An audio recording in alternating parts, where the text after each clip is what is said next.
Okay, welcome back to yet another episode of Take 2 on SoundStage. Today we are giving a second life, a second opinion to a product that has already been reviewed by a SoundStage reviewer. So today I have the Cambridge Audio DacMagic 200M. This is a sub 500 USD DAC. And as you can see, it is pretty nice. It has its quirks and we'll talk about that. But in this video, mainly I'm going to be talking about the features I used and how I used it in my personal system. If you want to know more about the technicalities, measurements, and stuff like that, make sure to visit the links in the description below. There should be one for measurements and one for the actual written review. And the review was done by Mark Phillips on soundstageaccess.com on June 15th, 2021. Now back to the Cambridge Audio DacMagic 200M. Now, Cambridge Audio makes pretty good DACs and affordable stuff, especially streamers. I find they make pretty good affordable ones as well. But this one is a DAC. Now, not only is it a DAC though, it's not just a digital to audio converter, you also have a preamp function, and you can do that by pressing both of these buttons, and it will switch back and forth between being a fixed output to use it as just a single lone DAC, or you can press it again to make it into a variable pre-out to use it as a preamplifier as well. So it has a volume knob, which, it feels okay. It's not the best feeling in the world, but it's okay. Now, one thing that I have to go over here is I'm not 100% sure on this, but also on their manual and in the box, there was no remote.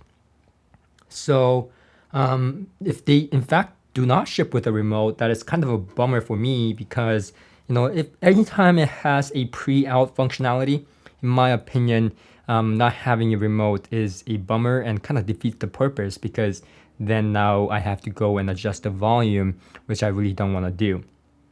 Because I'm a lazy ass and I want to sit in my chair all the time. Remote helps me do that. Now it also has filters. It has a fast, slow, and short delay filter.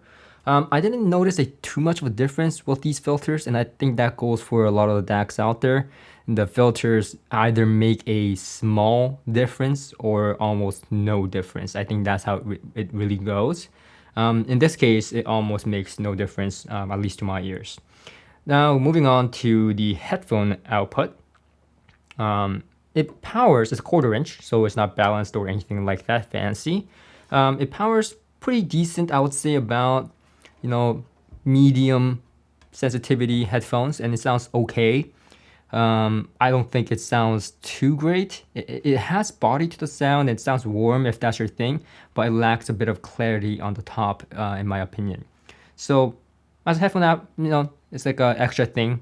I usually don't use my DAC, slash preamplifier as a headphone amplifier as well. But if that's your thing, then this does the job, and it can power your headphones and sounds decent.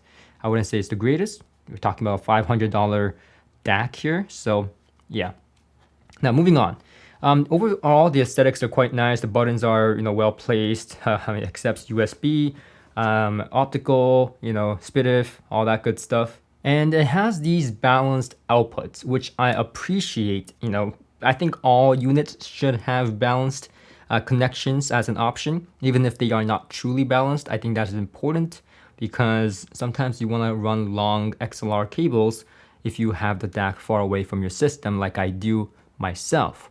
So in this case, it helps out. Of course, it also has the unbalanced RCA option, and I do use it if I'm using this just as a DAC for shorter lengths to my preamplifier, for example, a standalone preamplifier. But in most cases, I will stick with the XLR because I'm running long lengths to my amplifier, which is in the middle of the room, for example. Now I'll go over a little bit about the system that I was using with the DAC here. So I was using this as a DAC and a preamplifier into my NAD C298 amplifier. So that's a standalone amplifier. So I was using this as a preamplifier slash DAC and a separate amplifier like the NAD C298. And the NAD C298 is a great amplifier. I absolutely love it because it sounds almost uncolored. And if you haven't checked out in the description as well, check out the NAD C298 review that I did a while back. Lovely amplifier, kind of my reference when I want to test out how equipments sound like, because it doesn't have a sound of its own. And I had a pair of speakers that I currently testing. We have the Tecton speakers. We have the Tecton Troubadour. These are the new Tecton speakers.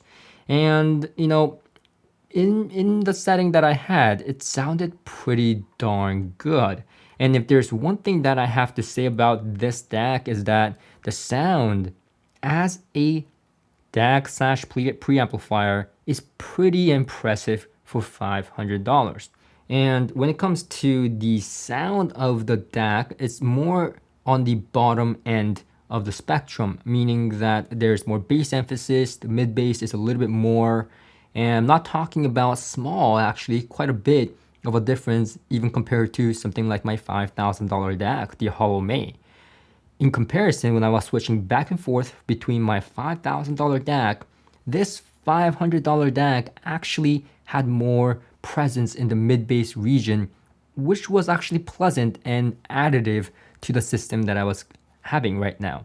So depending on the system, depending on your circumstances, depending on your taste, you may be more happy with this $500 DAC, and I would have never thought I would say this.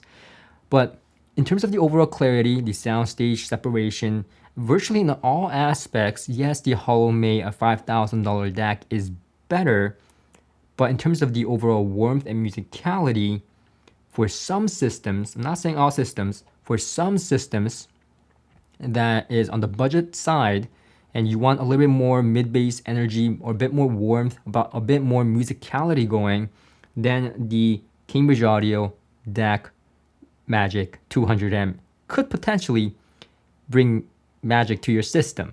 And I'm kind of hesitant to say this because it's a $500 DAC being compared to a $5,000 DAC. But in certain circumstances, it's absolutely true that this makes more sense, especially with the features that it provides. If you're after a budget DAC with getting most of your money out of it, then this has a headphone amplifier, filter options to change the sound a little bit, not really, and then it has a preamp capability as well if you don't want to get a separate preamplifier.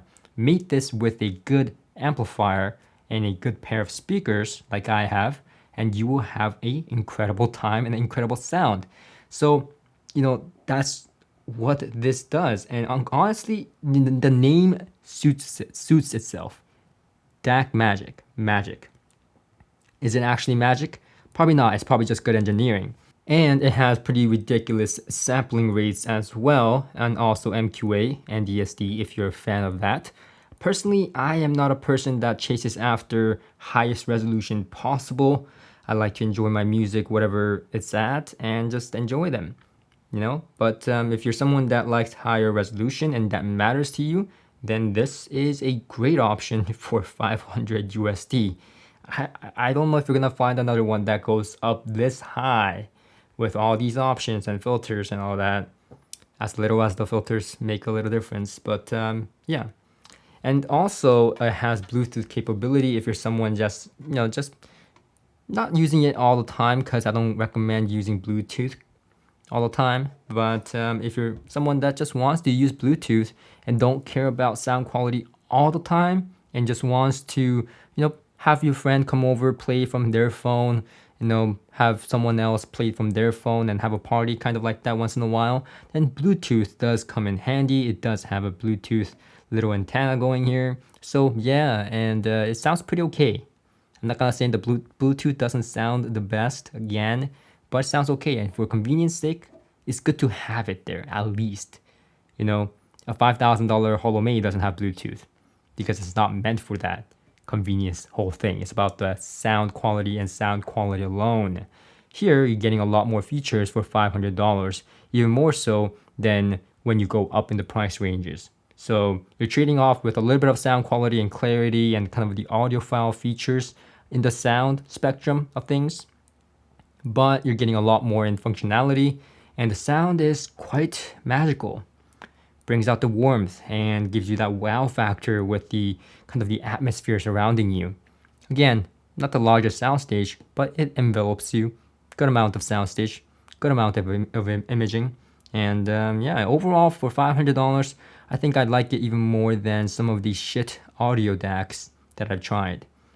And yeah, it's actually called Shit Audio. For those of you that never heard of that company, it's actually called Shit Audio. It gets made fun of it of its name all the time.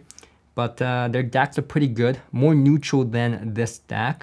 This DAC, again, I think has a little bit more warmth and body to the sound, than more meat to the sound than the rest of the DACs in this price category, which makes it unique. Because quite frankly, when you want that kind of sound, this kind of sound, you kind of have to go with tube, and it kind of does remind of my that tube DAC sound, and you really don't get that in a $500 DAC. So that's why I like this DAC.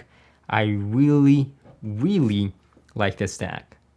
If it was my personal preference, if I had only $500 to blow on the DAC today in 2021, it would be this DAC. And again, it's not because it's the best objectively the best sounding DAC out there. It's because of my preference of kind of liking that warmer sound, that body to the sound, the meat to the sound.